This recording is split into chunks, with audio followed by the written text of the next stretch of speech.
Are you a winner? Family, friends, work, and spirituality are important to you. You work to make money so you can take care of others and yourself, but you want to make more. I would like you with spirit to say win after the following 3 sentences. I compete to win. I'm in business to win. I play for championships to win. You promise me you will always keep your spirit. Be passionate about your work and your life. Raj Gavurla is the author of Winning at Entrepreneurship. Book him today to speak your next event.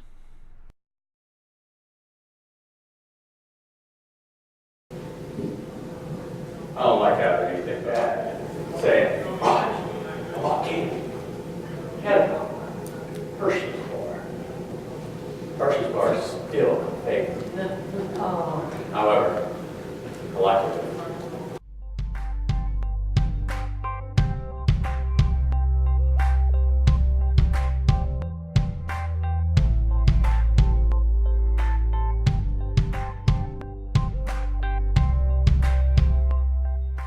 Good foundation is growing, evolving.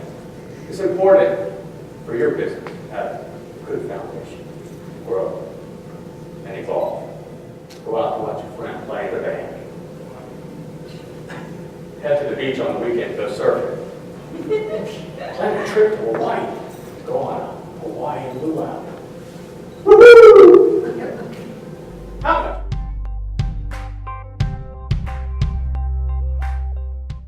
All of them succeed in virtually the same way. I wonder if you need a little help with their move. I mean, you sometimes are that person.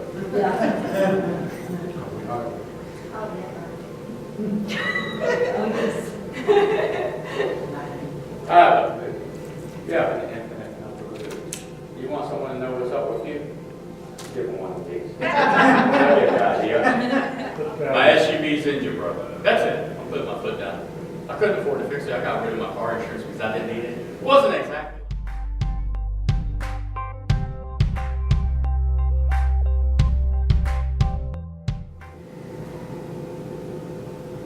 We walked towards the front of the line, and unexpected, the security guard points us to hold the breath. We quickly scurried over.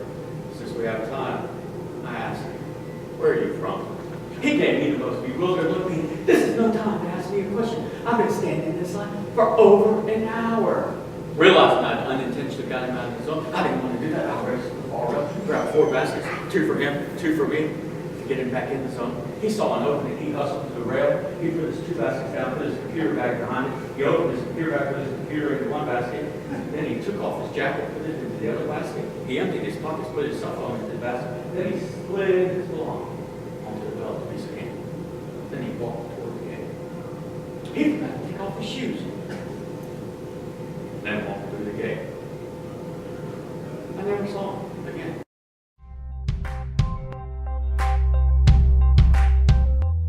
My bags are checked in. I have my boarding pass. I'm in a good mood walking towards the security gate. There's a long line. It must move quickly. After 20 minutes, it moved this much. My mood flips. Picture this. There's a long line that breaks in.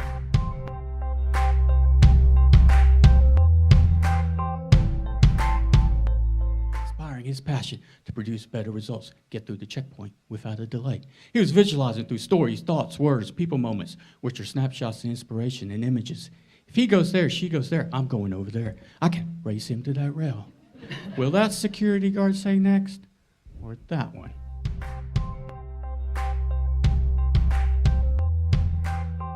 Where are you from? He gave me the most bewildered look, meaning, this is no time to ask me a question. I've been standing in this line for over an hour. Realizing I'd unintentionally got him out of his zone, I didn't want to do that. I raced to the far rail, grabbed 4 baskets, 2 for him, 2 for me. He saw an opening. He hustled to the rail. He put his 2 baskets down, put his computer bag behind it. He opened his computer bag, emptied his computer into one basket, took off his jacket, put it into the other basket. Then he slid his belongings onto the belt to be scanned. He walked toward the security gate. He forgot to take off his shoes. He quickly does so. Then he walked through the gate. I never saw him again. Never did get where he was from. By doing so, you will produce better results, moods, and wins. What I am going to focus on is your mindset. Your mindset is the way you think, or what you think. The way you think or what you think. And it's critical that we think, because as we think, that's what controls our mood. Our subconscious has a relationship with the mood, which is the bottom line. And why am I focusing on that? Because the bottom line is what causes you to behave the way you behave. It causes you to do the things that you do. Now, the catch is, sometimes that gets us into trouble. Does it not? Anybody here have a kid who's a little baby? They start crying. They get moody. There's not much you can do about it, right? But today, I'm going to share some ideas and some tips so that you realize how to control your mood.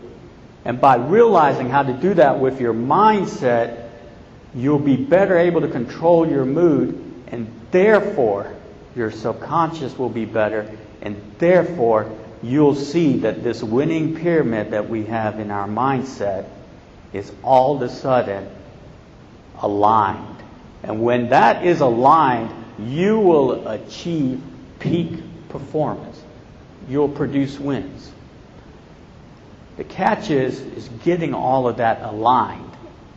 And usually the motivation and inspiration is there, and we definitely have to keep feeding it. The attitude's pretty good. We say, yeah, I think that's good. We can do that. But it's the way we think that's critical, and what we think that's critical. And all of those relate to one another. And as they relate to one another, you will get into less trouble. Right? So I'm going to give you some mindset tools to make that happen. First mindset tool that I'm going to talk about is the adaptability link. Dr. Carol Dweck wrote the book Mindset. She's a professor and psychologist at Stanford University. And in her book, she talks about having a fixed mindset and then crossing the bridge to have a growth mindset. What is the difference? A fixed mindset, as a boy, I had a fixed mindset.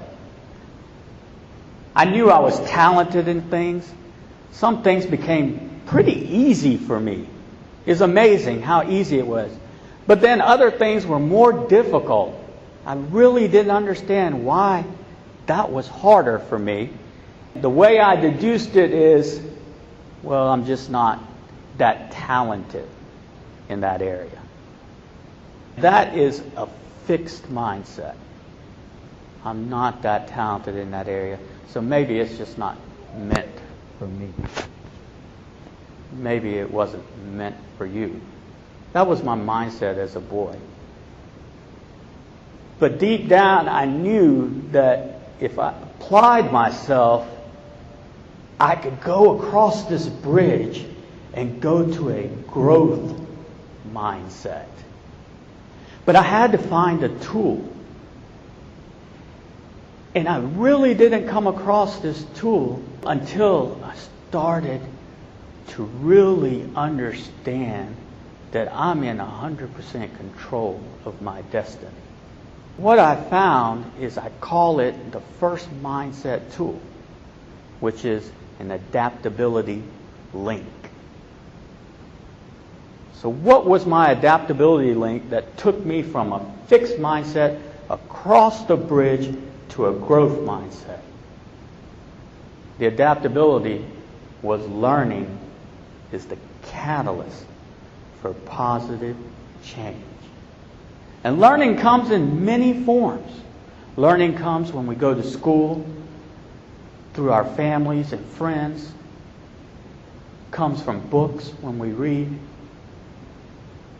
But also the one that I didn't focus on as much, and maybe you have had this issue, is other people's experiences. Hi, this is Raj Gavurla. Today we are going to talk about different mindset and mood and mental motivation tools you can use to go from a fixed mindset to a grow mindset, and we'll discuss in more detail what that means. First of all, I want to start with self-think. We know it's our thoughts that control what it is that we do, the actions that we take, and we've heard a lot in the mental world about self-talk. Yet, I think there's some confusion between self-talk and self-think. So I'd like to unconfuse or unclutter that for you. Self-think is exactly that. What is it that we think? So during our performance as a team, when we're a basketball team, a football team, or a soccer team, or a tennis team, what is it going through our mind? What are the thoughts? And we need to be able to self-think, because thinking is the key to actually winning the game, winning the match against the other team. The reason it is because it's our thoughts and what we think tell us what actions to take, and then therefore produce the results so that we can win a championship. So that will be my first example, is winning championships. Now, I've heard many athletes that I've worked with say, we're not a championship team. We don't have the talent. We don't have the skills. And they come up with a lot of excuses. And I understand that it does take a different type of mindset. That's a fixed mindset that they're coming from. They need to go into a grow mindset, thinking we're just as deserving as any other team to win a championship. The things that we need to do, though, is we need to grow our talents. We need to grow our skills. And then sometimes you add a little bit of luck and we get a championship. So any team, regardless if you won a championship or you're winless, needs to have the mindset of we want to win championships. And that should be verbally expressed, that should be visually expressed, and that should also be expressed amongst one another in conversation, so that we have that ultimate goal. So the ultimate goal in team sports is to win the championship. And you'll be surprised how this little adjustment makes such a big difference on the outlook of players as they come to do their preparation for practices, to participate and play in the matches. And then eventually they see that, yes, it is having an increase in their talents and skills and a little bit of luck that has gotten them from being a very bad team to being a good team to being a very good team and then being a championship team. Self-talk, on the other hand, is what we say verbally out loud to ourselves. We're not saying this to someone else. We're saying it to ourselves to get us pumped up, to create that emotion. And it's very important to create emotion. We know from a lot of research that emotion comes before logic. However, I'm going to get into a concept that I call logical emotion. In tennis, we see several athletes.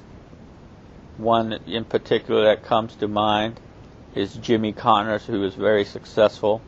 Use emotion, self-talk to get him going. Also, you see Serena Williams, who's lately been winning a lot of championships the last few years. And then you're starting to see even some of the more subtle players, although they're highly competitive and they use more self-think than self-talk, which I do highly recommend. You're seeing them also adapt in this way. Roger Federer, for example, is showing a little more emotion. Pete Sampras would show some emotion, but sometimes his emotion wasn't too wanted, and that would be he would throw up. However, every time I saw him throw up, he would win the match. And then, of course, we have John McEnroe, who was on both ends of the spectrum. He was a great self-thinker, and he was a great self-talker.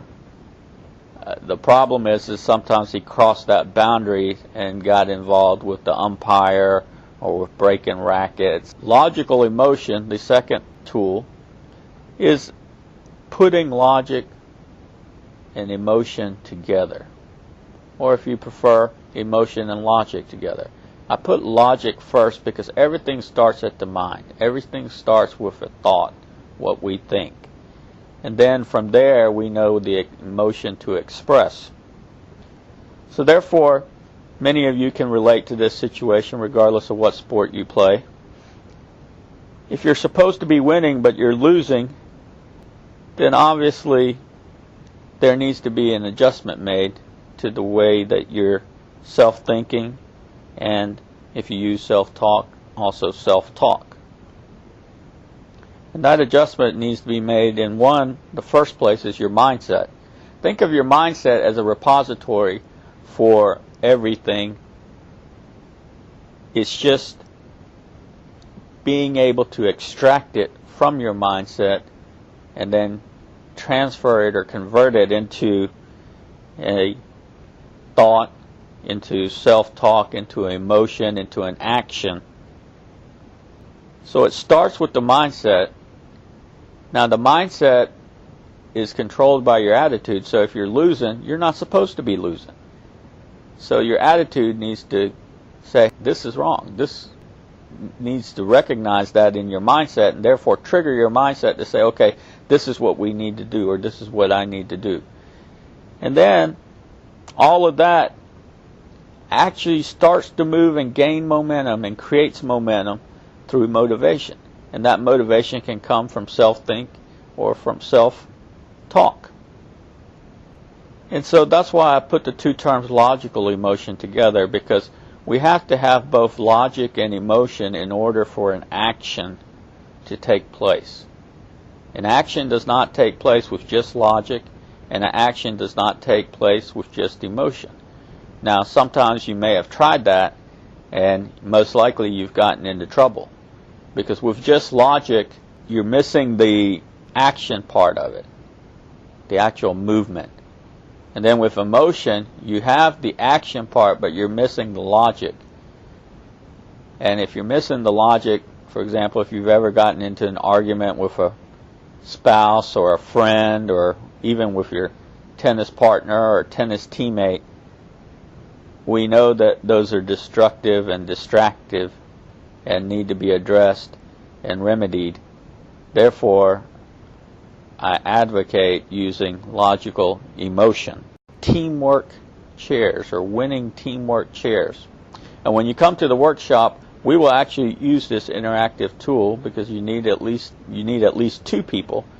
And in this interactive tool, it's a tool designed to help you break down barriers to your team's ability to perform. And the reason I love working with teams, whether it's tennis teams, football, basketball, soccer, is because there's so much that can be done, yet so little is done in that winning teamwork leadership mindset. Yet there's a lot of work done on the tactical side or the strategy side, yet we're not taking advantage of having this whole nother repository of our teammates there, we take good advantage of having our coaches there, but having our teammates there is critical. And I find that the teams that win the championships are the ones that do take advantage of this critical tool and this critical component of utilizing and taking the use of your teammate making you a better player. We've found in many articles we read or when we watch sports, a player will be said to be a great player when they make other players better. And that's the team concept. So keep that in your mindset. Store that there. And lastly, I want to talk about my leading edge research called the Winning Mental Pyramid. I've been doing this research for the past 5 years, and I've done it in both business and on sports teams, and even with individuals to help them with their mental fitness. And what it is that it's the relationship between motivation, inspiration, attitude, mindset, mood, and subconscious. In your mind, I'd like you to draw a pyramid that's divided into 4 sections horizontally. In the top section is the relationship between motivation and inspiration. The next section below it is attitude. The next section below it is mindset.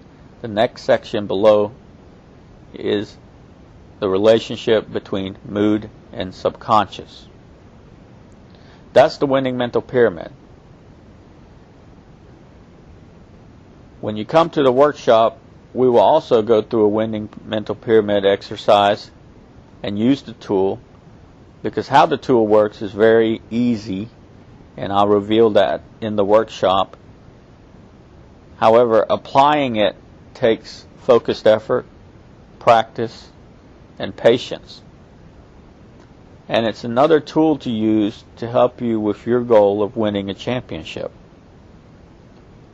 It's a very exciting research that's been published in several publications, and I've been going throughout the U.S.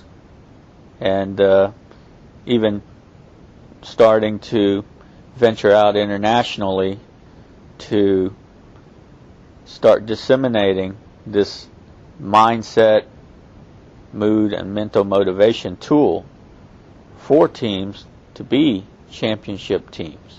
I look forward to seeing you at the workshop. We're going to have a great time.